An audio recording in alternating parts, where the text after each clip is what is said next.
کہ ایمان دل میں آ گیا تو ایک کشاکش اندر شروع ہو جائے گی. میں اگر فرائڈ کی اصطلاح استعمال کروں تو ایگو اور اڈ یا لبیڈو میں تصادم ہوگا. آپ کے نفس کی خواہش کچھ اور ہے، ایمان کہتا ہے غلط. کشاکش ہوگی کہ نہیں؟ یہ اندرونی جہاد ہے اپنے نفس کے خلاف. جیسے فرعون نے کہا تھا الیس لی ملک مصر وہذہ الانہار تجری من تحتی، کیا میں بادشاہ نہیں ہوں مصر کا؟ مصر کی حکومت میری نہیں ہے؟ اور کیا یہ ساری نہریں جو ہے میرے نظام کے تحت نہیں چل رہی؟ اسی طرح برا نہ مانیے، ہمارا نفس کہتا ہے یہ جسم میرا ہے، میری ملکیت ہے، اٹس مائی ڈومین، میری خواہش پوری کرنی ہوگی. جیسے اس نے کہا میں نہیں جانتا کوئی خدا ہے میرے سوا اور میرے اوپر، میں نہیں مانتا. نفس بھی کہتا میں نہیں ماننے کو تیار، کیا حلال ہے کیا حرام ہے، کیا جائز ہے کیا ناجائز، میری خواہش پوری کرو.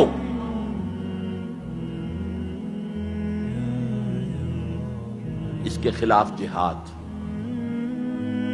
یہ پہلی منزل کا جہاد ہے. اور آپ کو معلوم ہے 3 منزلہ عمارت ہے، تو بلند ترین تو ہے تیسری منزل، اہم ترین ہے پہلی منزل. پہلی منزل بنے گی تو دوسری بنے گی، دوسری ہوگی تو تیسری بنے گی نا. پہلی منزل یہ ہے اور اہم ترین یہ ہے. اسی لیے مولانا روم نے کہا نفس ماں ہم کم ترس فرعون نیست، میرا نفس بھی فرعون سے کم نہیں ہے، لیکن ایراعون نیست، اس کے پاس لاؤ لشکر تھا. اس نے زبان سے بھی کہہ دیا تھا انا ربکم الاعلی، میں ہوں خدا.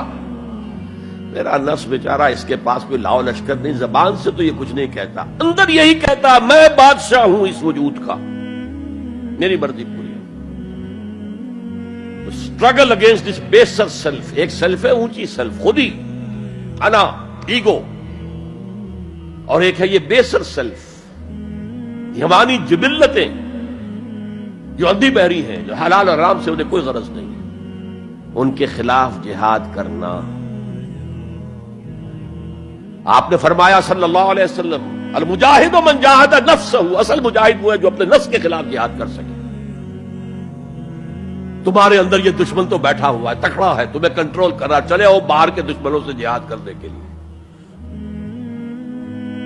تم نے ٹانگے کو گھوڑے کے آگے باندھ دیا.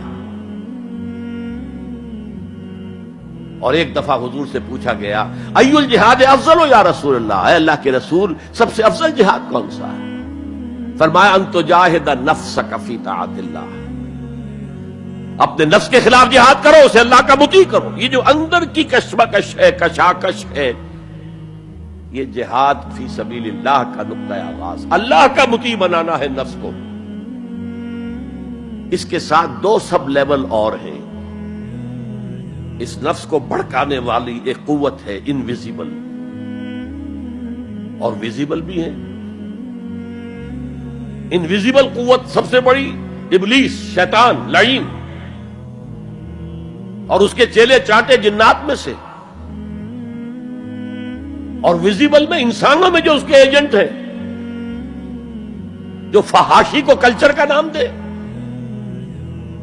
یہ اس ابلیس کے چیلے ہیں. ان کے خلاف جہاد نہیں کریں گے آپ.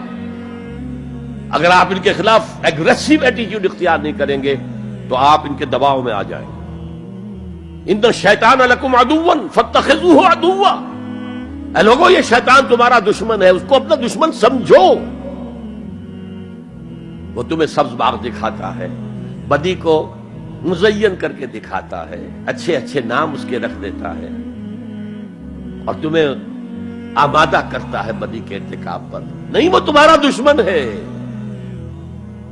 افتتخذونہ وذریتہ اولیاء من دونی، تم مجھے چھوڑ کر اسے اور اس کے چیلے چانٹوں کو تم اپنا دوست بناتے ہو.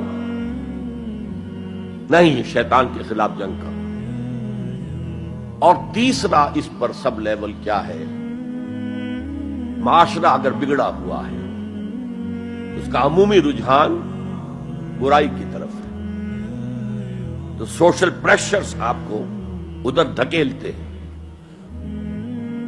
جیسے کہ اگر کوئی موب جا رہا ہے تو اس کے ساتھ چلنا تو بہت آسان ہے، وہ خود ہی آپ کو دھکیلتا ہوا لے جائے گا۔ اس کے خلاف چلنا بہت مشکل کام۔ ہو سکتا ہے آپ بڑی زور لگا کے 4 قدم آگے بڑھیں، پھر کوئی ریلا آئے 10 قدم پیچھے لے جائے۔ تب 2 ہی راستے ہیں، زمانہ بات و سازت تو بعد زمانہ بے ساز۔ یا تو پیسو معاملہ ہے، زمانہ تمہارے ساتھ سازگاری نہیں کرتا، چھوڑو تم زمانے کے ساتھ سازگاری اختیار کر لو، چلو تم ادھر کو ہوا ہو جدھر کی۔